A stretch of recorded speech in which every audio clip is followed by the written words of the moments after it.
Regardez cette ville-là qui est derrière moi. Est-ce que vous pensez que nous sommes au Maroc? Est-ce que vous pensez que nous sommes en Algérie, en Tunisie ou bien peut-être en Turquie?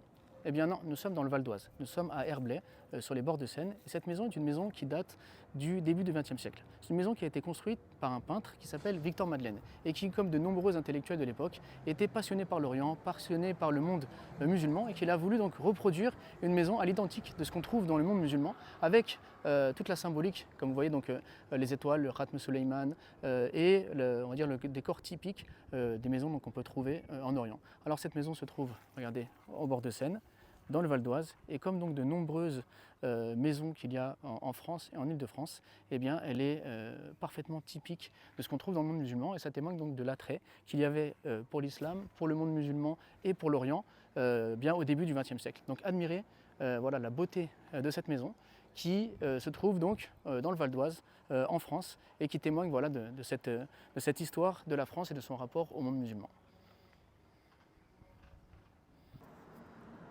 Et là, regardez, on est sur le côté là, donc de la villa, et on peut voir donc ces décorations typiques telles qu'on le trouve dans le Maghreb ou bien telles qu'on trouve en Orient. Voilà, donc c'est vraiment dépaysant. On se penserait aussi bien en Algérie qu'au Maroc, que peut-être à Istanbul, et pourtant on est dans le Val d'Oise, à Herblay, en face de la Seine. Donc admirez voilà l'architecture typique de ce qu'on trouve dans le monde musulman.